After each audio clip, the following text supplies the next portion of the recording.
Ask and you shall receive. The Bruins retooling the defense, bolstering the offensive line. DeShaun Foster and the UCLA Bruins, a big-time day in the transfer portal.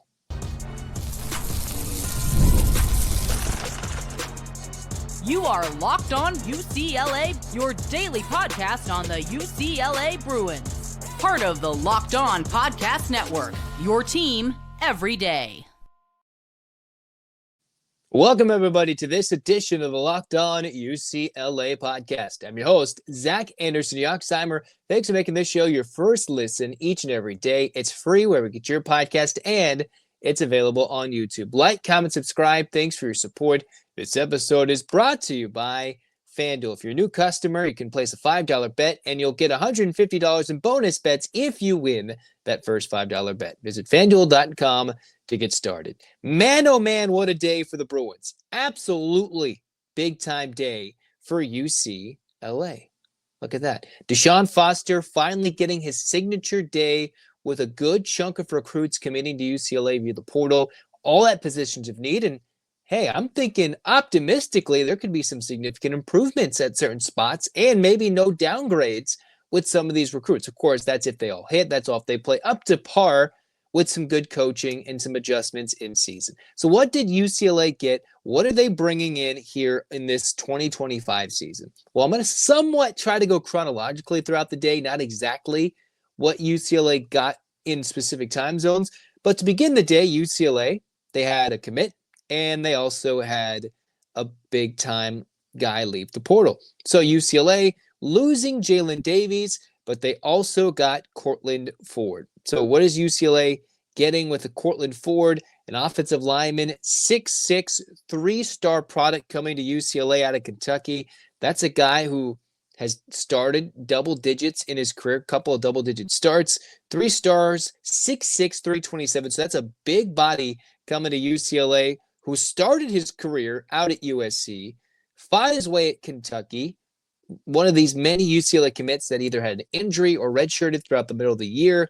Maybe could have started this year. He started, I believe, at both spots, right and left tackle in his career. Is going to be a huge addition to UCLA on the offensive line alongside Armella from Florida State. So the Bruins are going Power 5 transfers, big bodies, getting bigger, getting stronger with players that either are going to have 1 or 2 years of eligibility as these new youngsters slowly get stronger, hopefully in their second year in the DeShaun Foster weight program.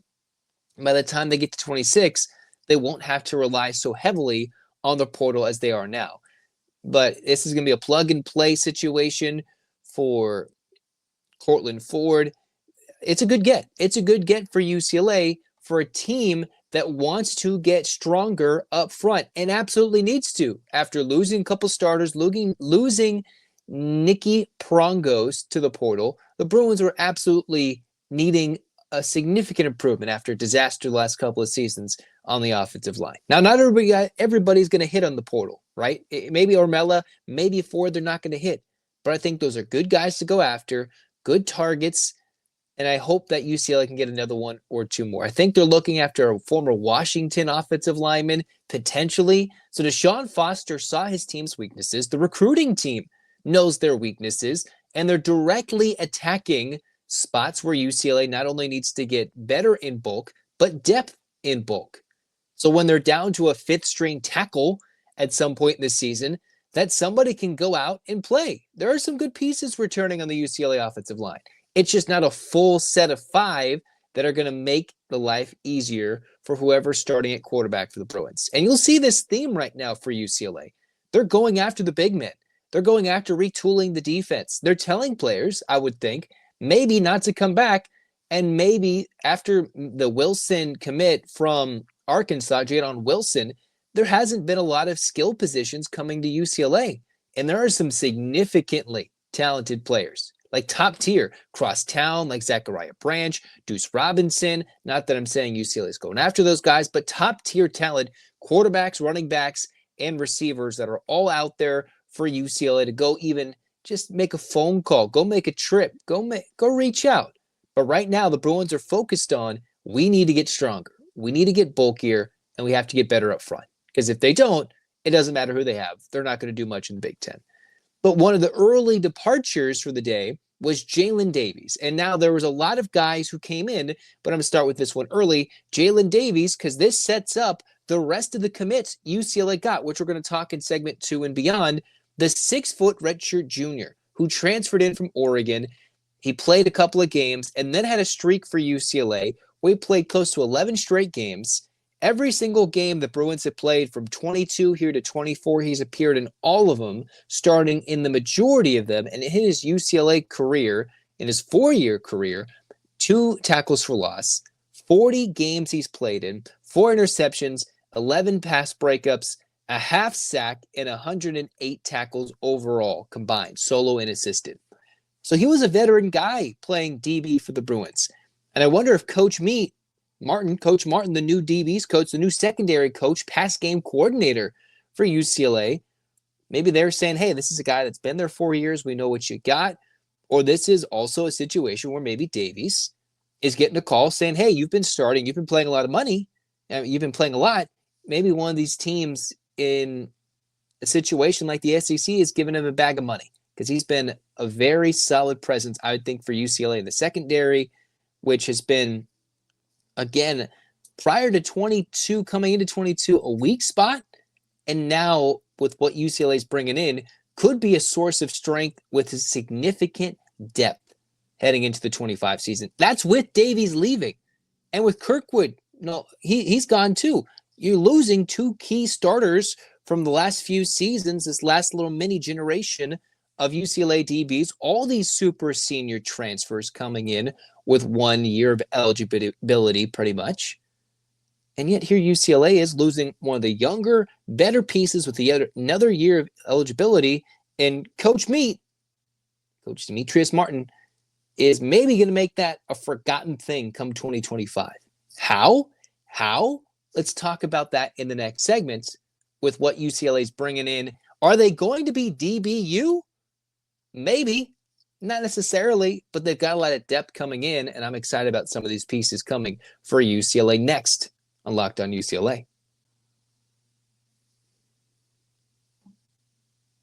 It's that time of year. The college football playoff is back, and with the newly expanded 12-team playoff, the new 12-team format's guaranteed to be bigger and better than ever, bringing you all the hard-hitting and high-flying excitement that you love. TNT Sports coverage of the college football playoff begins December 21st, starting with the college football playoff kickoff show presented by AT&T at 11 a.m. Eastern, leading into our first matchup, the Southern Methodist University Mustangs battling the Penn State Nittany Lions at noon.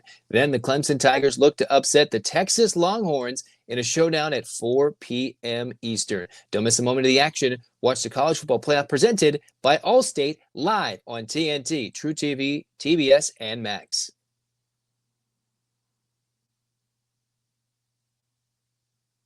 All right, here we are cruising on into the next segment of Locked On UCLA. Zach with you guys. Hey, the Bruins coming into the weekend prior to the UCLA basketball game against Arizona had 1 commit in the portal. Just 1 commit.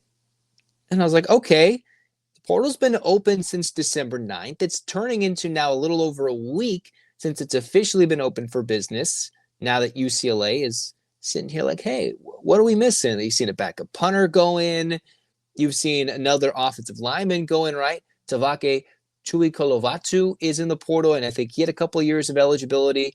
You lost Justin Martin, TJ Harden, J Mike is shopping himself all around the SEC for his final year of eligibility. He might be one of the best receivers across the country. And you're like, okay, UCLA's got to be doing something. They have to be doing something. Well, now that all these coaches are officially UCLA coaches, like Coach Andy Kwan, the new offensive line coach. They're supposed to bring in the Fresno State former defensive line coach. And we haven't heard anything about Ikaik Malloy leaving. All good things. So now UCLA can go out and recruit. They brought in, of course, Tino Sunseri. You hope Indiana loses, and then he comes to UCLA sooner. But if you're a big college football fan and cheer for the underdog, you want Indiana to beat Notre Dame. UCLA went from 1 to 8 in the blink of an eye. It started with Wilson, then it went with Julian Armella, Benjamin Perry, and you're like, okay. Then next thing you know, you've got Brian Threats, and then Andre Jordan Jr. Key Lawrence are 3 key commits, pun intended, for the UCLA secondary. Coach Meade is making sure he's got some depth, because I thought the Bruins did a pretty good job with how they handled the lack of talent, the lack of depth, with Humphrey leaving, with Kamari Ramsey leaving to USC. Maybe they might come to regret those decisions, considering all the players leaving USC, although they did follow Danton Lynn, not a bad name to follow. UCLA mixing up the coaching staff defensively, but leaving a Kaika Malloy, a passionate, strong recruiter. You bring in a strong DB recruiter like Coach Meade, and you bring in a Key Lawrence, who's been around the block in many, many different scenarios. Key Lawrence, who has played at multiple spots, Ole Miss, played 3 years at Oklahoma. Key Lawrence, this was his biggest year. It was a 58 tackle year with 3 tackles for loss, interception, 5 pass breakups. That was in 22. In 2023, he had 44 tackles. He had, I believe, 4 tackles for loss, 2 interceptions in those years. While he played at Tennessee, he began with Oklahoma. This year at Ole Miss, when this was supposed to be his last year, he was able to preserve his red shirt, played in just 4 games, made 1 tackle. So this is kind of seeming like the Brian Addison situation, where he went around the block, although he was at Oregon for a while, played those 4 games, going to play his super senior year at UCLA, and I still think that is a good pickup for the Bruins, getting a veteran guy that has some good numbers, didn't have a lot going through 4 games, but with the red shirt eligibility rules, you play your 4 games, you can see how it works out, you can play in any of the 4 games, keep your year of eligibility, and then for UCLA, they're going to take advantage of these guys. So he's coming from SEC country out to UCLA, but I think that's a good, solid pickup for the Bruins. Then you got Brian Threats.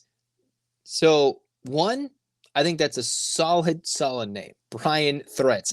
UCF transfer, so Big 12 kid, spent a few years at Cincinnati, also a Big 12 kid, started the last 2 years, went to UCF, didn't exactly make things happen at Central Florida, and then also another guy who you'll see these guys happen. It'll happen again and again. If things aren't working out, whether it's injuries, whether it's lack of playing time, at least 3 or 4 of these incoming UCLA recruits are utilizing a final season to come to UCLA and take that chance on DeShaun Foster. And they're going to use that 4-game redshirt year and play it out at UCLA, which means if things go really well, the Bruins could have a strong turnaround and be strong in certain areas they weren't last year. Or if they go south, some might say you're getting a mercenary, you're getting the 1-year guys. Those are the guys you have to take chances on to change the image of your program. And right now, DeShaun Foster, UCLA has a bad image. Whether it was from the Chip Kelly exit, the lack of love, the lack of NIL, just the lack of support in the Rose Bowl, it's a bad image. And DeShaun Foster, of course, with the speech, trying to go win games, things just falling a little flat. It's a bad image. But to go get guys like Brian Threats, who might not even be starting next year, could be a depth piece, could be a guy that cycles in, who has started at another spot. Coming here, they know this is their last chance to put up tape if they want an outside chance of making the NFL. Last chance to make some NIL bucks and play college football. So you're going to get their biggest, their best, their baddest seasons coming in. And we saw that with the secondary for UCLA. Some plays being made, some excitement, some love with the Bruins. Despite some poor starting in the games, the Bruins maintain some solid energy throughout the season. That's with the guys who left. That's with the guys who came in 2024.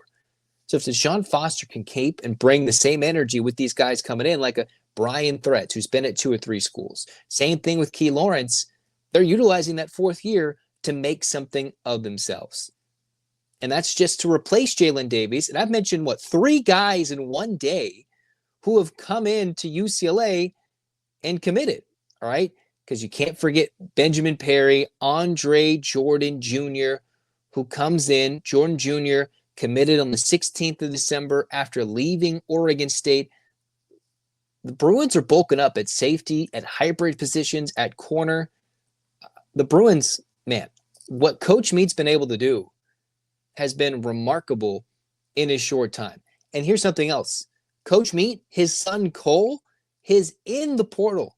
started at Oregon, played at almost all those games for an Oregon team that competed for a CFP spot in a Pac-12 championship, had limited options, got hurt in 2024, didn't really work things out as he went to Arizona because Coach Meat left Oregon and his son, Cole, went to Arizona, is in the portal and is crystal balled by, I believe what Greg Biggins said, 24/7 Sports, to UCLA to go play under his father with the new pass game coordinator for UCLA's defense.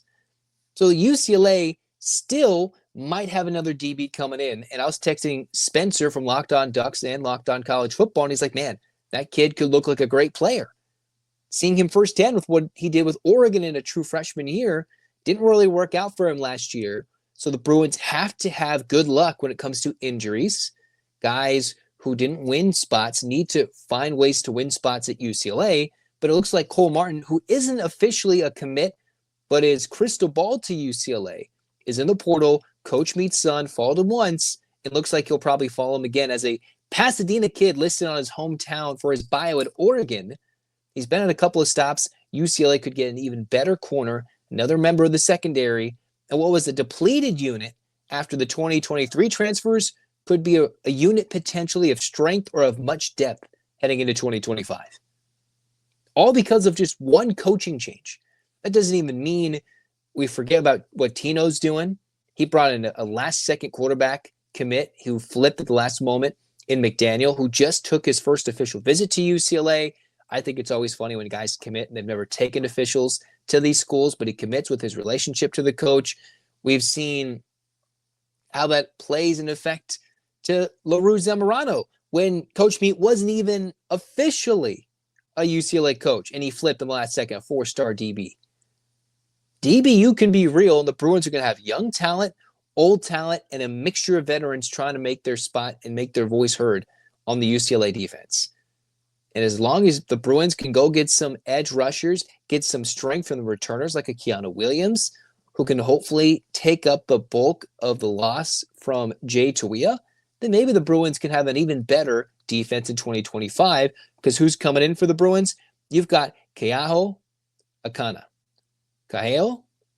coming over from Utah.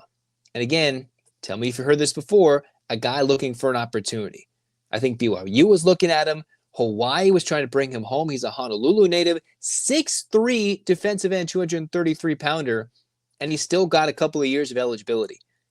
And what UCLA's been able to do, switching Femi from a true linebacker into more of an edge rusher, how the Bruins were able to unlock the potential of Leatu Latu, mostly from him being cleared and ready to play. And who's on the staff both those years? Probably in the room. I know UCLA's supposed to get a new D-line coach, but Akaika Malloy was instrumental in recruiting some of those guys, into developing some of these guys. So one, you bring in the talent in the recruiting of a DB coach. You bring in hopefully the heart and soul of the defense and bring him back like Carson Schlesinger. I haven't read or seen anything if he's leaning one way or the other. He hasn't said anything. You know, he's a first-team All-American, and maybe he can change his mind and come back to UCLA with a good little NIL offer. And then you beef up, you coach up the D-line, which was absolutely depleted, slowly started figuring out how to pressure teams late in the season, and the Bruins could have an absolutely strong defensive presence in 2025. Absolutely. Oh, absolutely. I'm excited for what this UCLA defense can look like. 8 commits, 7 of which coming just over the weekend, and none of them are skill players. None of them. Depends what you DB thinks, but none of them are Travis Hunter, the reigning Heisman winner now. But these are all guys meant to make you stronger on defense. Defense wins championships. And then you still slowly got to find your quarterback and your key players for the future. We'll talk more about it next on Locked On UCLA.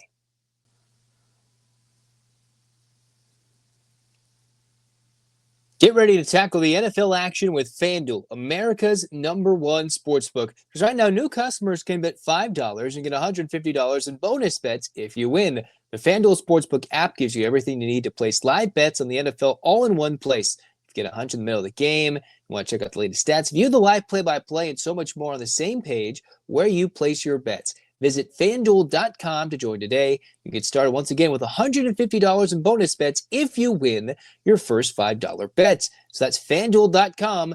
Never waste a hunch and make every moment more with FanDuel, an official sportsbook partner of the NFL. And once again, let's encourage you to go check out Prize Picks, because Prize Picks is the best place to get in on the real money action. Over 10 million members and billions of dollars in awarded winnings. It's the daily fantasy sports that's accessible to all. All you have to do is pick more or less on at least 2 players for a chance to win up to $1,000, 1,000 times your cash, your game all season long on Prize Picks. Number one, America's daily fantasy sports app, because it's the best place to get the real money action while watching your favorite sports. 1,000 times your money on Prize Picks. It now offers MasterCard for quick and easy deposits into your account this sports season. And just this holiday season, Prize Picks is giving away 2 free picks in December. They're giving away $30+ million in awards during Picksmas. If you think James Cook can get more than 60 yards next week, and say Joe Burrow can throw more than a touchdown and a half, cook up hot takes with your friends and win real money this season when you and your crew run your game on Prize Picks. Again, download the app today. Use the code LOCKEDONCollege to get $50 off instantly after you play your first $5 lineup. Again, download the app today and use the code LOCKEDONCollege to get $50 instantly after you play your first $5 lineup. Prize Picks, run your game.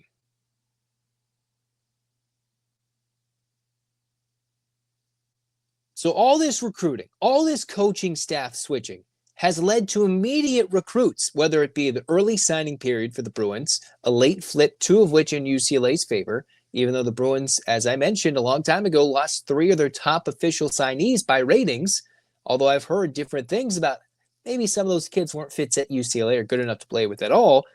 Bringing in McDaniel, bringing in LaRue, you bring in Coach Meat, who was there during the Jim Mora era. Next thing you know, I'm recording this show. I paused for a couple of seconds. The latest news that is brought in is Scott White is going to be the team's assistant, or he's going to be the team's linebacking coach. What does that mean? This is what Scott White's position is. Literally announced while I'm recording this podcast on December 17th. He is the official linebacker coach, inside linebackers, and associate head coach, which means Coach Foster thinks highly of him. Who was the coach of the inside linebackers last year? Well, that was Akaika Malloy. I would think, and I would hope, that just means you're taking the more off the plate of Akaika Malloy and allowing him to coach up a defense. Also, that means at least from what I've counted, you have Ted White gone, you have Juan Castillo gone, UCLA's lost Eric Bieniemy, Brian Norwood. That's at least 4 different coaches who have changed positions or have left the university entirely. Scott White now getting promoted to associate head coach and inside linebacker coach after being a defensive analyst and working in that linebacker room. And hopefully just from Malloy, all it means is less on his plate as the Bruins are bringing it in, a new D-line coach. And I believe, yes, I think Tony Washington. They're all doing different things and adjusting what it means for UCLA, right? They're bringing in supposedly a new D-line coach, and the coaching switches are coming in. And another thing for UCLA's newest official linebacker coach in Scott Foster, he was with UCLA prior from 2011 to 2017. You know what that means? He was around during the Jim Mora era. So all DeShaun Foster is trying to recreate, not Chip Kelly, he's trying to recreate the recent modern. All right, I know there's varying differences of what the good UCLA's have been. Jim Mora was pretty darn good in recent history. Very, very recent history. For the most part, since the clock turned to 2004. So that's at least 2 decades worth of UCLA football. And our most favorite memories have come during the Jim Mora era. Other than a couple of upset victories, other than some big-time opportunities on the national stage, UCLA has had their best years with Jim Mora. And all DeShaun Foster is doing is bring back some popular coaches who I think have now learned how to recruit, gotten back up into the coaching world, and are now back at UCLA in official capacities like Coach Meat, like Coach Foster, bringing in Scott White, who is going to be the associate head coach to Scott Foster. And as long as the Bruins keep their defensive coordinator, if Tino is a home run hire as an OC, and the Bruins don't have to go too much harder, don't have to go a lot further to find their quarterback or top running back or top receiver, this UCLA roster can just focus on getting stronger and getting deeper as opposed to having to shell out NIL dollars to all the other players. So what a significant coaching change as they turn into a Jim Mora-esque UCLA coaching staff. And you see Jim Mora, what he's doing at UConn, a team that's you thought was left for dead, maybe going to get rid of their football program and just go all basketball.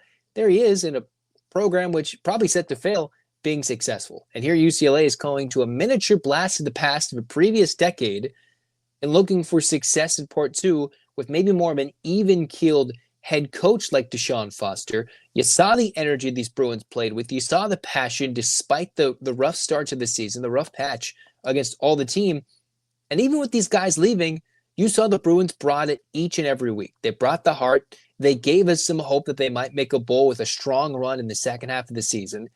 If DeShaun Foster can resonate with those players, get the guys now that can recruit and develop in the same year, maybe UCLA can do something shocking and go from what was a hard to watch at times 5-win year with a lot of passion and a lot of pride when the Bruins figured it out, and maybe turn this team into with a favorable schedule. Mind you, you're not sure what Utah is going to look like next year, whether it's 10th, billionth year Cam Rising, if Kyle Whittingham's there, or if it's two non-conference teams going with new head coaches like UNLV or New Mexico. I would think those games could be winnable for the Bruins.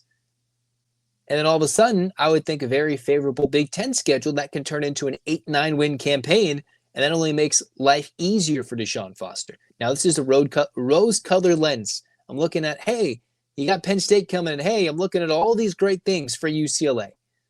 Of course, not everything's going to work out, but they're trying to figure out what worked in the past, how it's going to work now, and how it's going to translate to success in the future. And DeShaun Foster, give him credit, he didn't have a lot of time to do things prior to the 2024 season. He wasn't given that opportunity. And now that he has the chance to make his roster, do all these things, UCLA, they're forcing the issue. They got rid of the enemy. They're keeping the guys they like, and they're bringing back guys who are beloved. You see on social media how beloved Coach Meat was from the former UCLA players? Absolutely. Now let's go translate that into on-field success in 2025. And by no means are the Bruins done in the portal. No way, Jose. We're going to talk about who might come in, some unlikely options, but we'll dream anyway. And then when UCLA does get more commits, we'll get excited just as we did today. Because UCLA lost a backup punter, a majority starter at corner, Jalen Davies, and another offensive lineman. You would have thought, hey, those are key losses, a couple of them. And here I am excited for what the future beholds. Excited for what it holds and what is going to, I'm just excited. So get your hands up, Bruins fans. 8 clap time, baby. And 1, 2, 3, 4, 5, 6, 7, 8.